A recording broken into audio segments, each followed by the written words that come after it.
Hey learners, welcome back to your English learning channel, English and Study, जहां English सीखना है बहुत ही आसान। आज के वीडियो में हम सीखेंगे कुछ ऐसे शानदार वाक्य जो बताते हैं कि किसी से कोई काम करवाया जा रहा है या करवाया गया है, यानी आज हम समझेंगे passive causative sentences in English.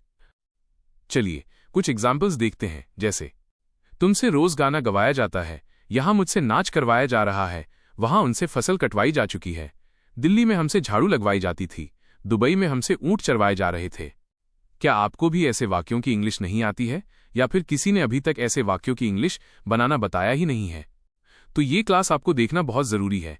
इस क्लास में ऐसे ही वाक्यों की इंग्लिश बनाना सीखेंगे, बेसिक से एडवांस सेंटेंसेस, और वो भी नेचुरल इंग्लिश सेंटेंसेस में। तो चलिए बिना देरी किए आज का वीडियो शुरू करते हैं। सबसे पहले समझते हैं हिंदी वाक्य को। हमसे खाना बनवाया जाता है। सबसे पहले तो ये वाक्य पैसिव सेंटेंस है और ये प्रेजेंट इंडेफिनिट टेंस है। तो सबसे पहले तो लिखेंगे हमसे की इंग्लिश वी। इसके बाद लिखेंगे हेल्पिंग वर्ब आर। जब भी किसी दूसरे से काम करवाया जाता है तो मेक वर्ब का यूज होता है, पर यह पैसिव स्ट्रक्चर सेंटेंस है तो मेक का थर्ड फॉर्म मेड लिखेंगे।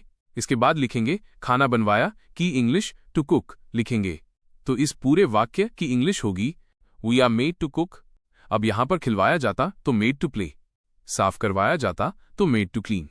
इंग्लिश बनेगी और वाक्य देखो, हमसे खाना बनवाया जा रहा है।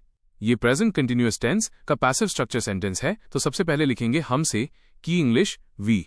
इसके बाद लिखेंगे हेल्पिंग वर्ब आर।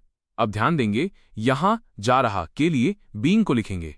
इसके बाद लिखेंगे मेड। इसके बाद लिखेंगे खाना बनवाया की इंग्लिश टू कुक। तो इस पूरे वाक्य की इंग्लिश होगी we are being made to cook. हमसे खाना बनवाया जा चुका है। ये प्रेजेंट परफेक्ट टेंस का पैसिव स्ट्रक्चर सेंटेंस है। तो इस पूरे वाक्य की इंग्लिश होगी we have been made to cook. यहां एक बात समझने वाली है, ऐसे पैसिव स्ट्रक्चर सेंटेंस में टेंस का सिर्फ सब्जेक्ट से लेकर मेड के बीच तक ही रहता है। टू के बाद वाले सेंटेंस में टेंस का कोई असर नहीं होता है। हमसे खाना बनवाया जाता था, ये पास्ट इंडेफिनिट टेंस का पैसिव स्ट्रक्चर सेंटेंस है तो इंग्लिश होगी we were made to cook.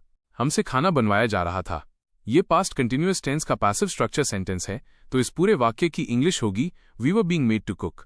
हमसे खाना बनवाया जा चुका था, ये प्रेजेंट परफेक्ट टेंस का पैसिव स्ट्रक्चर सेंटेंस है तो इस पूरे वाक्य की इंग्लिश होगी we had been made to cook. वहां हमसे खाना बनवाया जाएगा, ये फ्यूचर सिंपल टेंस का पैसिव स्ट्रक्चर सेंटेंस है तो इस पूरे वाक्य की इंग्लिश होगी we will be made to cook there. उम्मीद करता हूं यहां तक आपको समझ में आया होगा। ये बहुत ही एडवांस इंग्लिश है।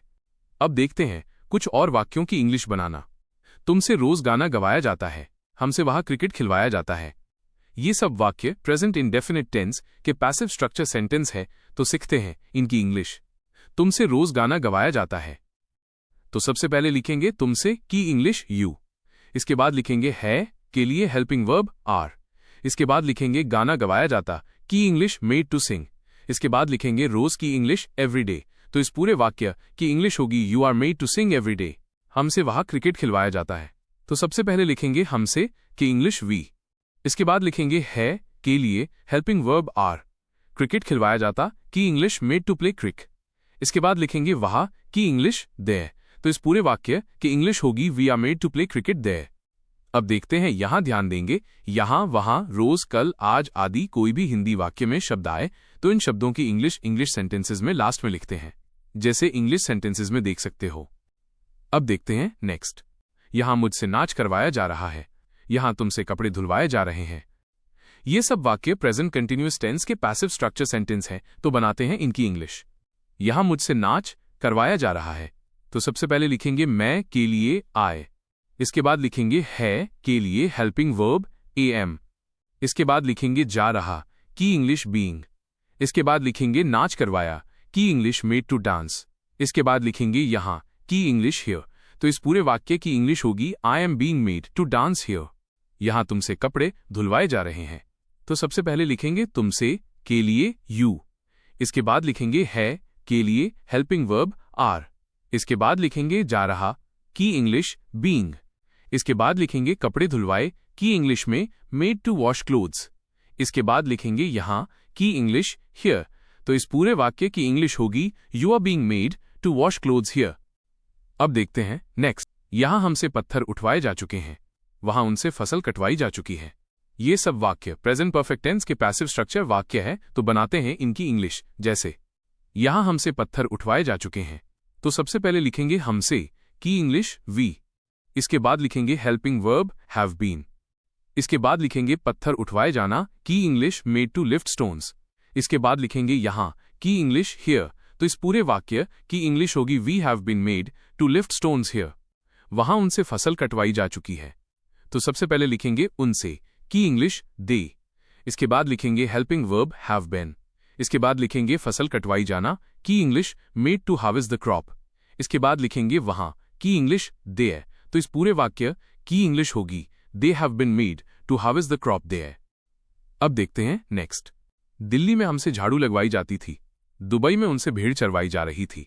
अब देखते हैं इनकी इंग्लिश। जैसे दिल्ली में हमसे झाड़ू लगवाई जाती थी, ये पास्ट इंडेफिनिट टेंस का पैसिव स्ट्रक्चर सेंटेंस है, तो सबसे पहले लिखेंगे हम के लिए वी। इसके बाद लिखेंगे थी के लिए हेल्पिंग वर्ब वर। इसके बाद लिखेंगे झाड़ू लगवाई जाती की इंग्लिश मेड टू स्वीप। इसके बाद लिखेंगे दिल्ली में की इंग्लिश इन दिल्ली। तो इस पूरे वाक्य की इंग्लिश होगी we were made to sweep in Delhi. Dubai में उनसे भेड़ चरवाई जा रही थी, ये पास्ट कंटिन्यूअस टेंस है, तो सबसे पहले लिखेंगे उनसे की इंग्लिश दे। इसके बाद लिखेंगे थी के लिए हेल्पिंग वर्ब वर। इसके बाद लिखेंगे भेड़ चरवाई जा रही थी की English being made to graze sheep. इसके बाद लिखेंगे दुबई में की इंग्लिश इन दुबई। तो इस पूरे वाक्य की इंग्लिश होगी they were being made to graze sheep in Dubai. एक और वाक्य को इंग्लिश में बनाएंगे, जैसे यहां मुझसे गड्ढा खुदवाया जा चुका था, ये पास्ट परफेक्ट टेंस है, तो सबसे पहले लिखेंगे मुझसे की इंग्लिश आई। इसके बाद लिखेंगे हेल्पिंग वर्ब हैड बीन। इसके बाद लिखेंगे गड्ढा खुदवाया जा चुका की English made to dig a पिट। इसके बाद लिखेंगे यहां की इंग्लिश हियर। तो इस पूरे वाक्य की इंग्लिश होगी I had been made to dig a pit here. अब देखते हैं नेक्स्ट। यहां आपसे बर्तन साफ करवाए जाएंगे, कल तक पूनम से कपड़े धुलवाए जा चुके होंगे। अब बनाते हैं इन वाक्यों की इंग्लिश। जैसे यहां आपसे बर्तन साफ करवाए जाएंगे, ये फ्यूचर सिंपल टेंस का पैसिव स्ट्रक्चर सेंटेंस है, तो सबसे पहले लिखेंगे आपसे की इंग्लिश यू। इसके बाद लिखेंगे हेल्पिंग वर्ब विल बी। इसके बाद लिखेंगे बर्तन साफ करवाए जाएंगे की English made to clean the utensils. तो इस पूरे वाक्य की इंग्लिश होगी you will be made to clean the utensils here. कल तक पूनम से कपड़े धुलवाए जा चुके होंगे, ये फ्यूचर परफेक्ट टेंस है, तो सबसे पहले लिखेंगे पूनम। इसके बाद लिखेंगे helping verb will have been. इसके बाद लिखेंगे कपड़े धुलवाए जा चुके की English made to wash the clothes. तो इस पूरे वाक्य की इंग्लिश होगी by tomorrow Poonam will have been made to wash the clothes. इस प्रकार हम किसी भी टेंस का पैसिव स्ट्रक्चर सेंटेंसेस बना सकते हैं। अब एक वाक्य आपके लिए है, हमसे क्रिकेट खिलवाया जाएगा। इसकी इंग्लिश कमेंट बॉक्स में बनाइए। लग जाना कि वीडियो की लिंक इस वीडियो के डिस्क्रिप्शन बॉक्स में है। ये वीडियो खत्म होने के बाद लग जाना का वीडियो जरूर देखना। अब इस क्लास को यहीं समाप्त करते हैं। यदि इस क्लास में आपको कोई कंफ्यूजन हो या मन में कोई क्वेश्चन हो तो कमेंट बॉक्स में कमेंट करिए। Please like, subscribe and share.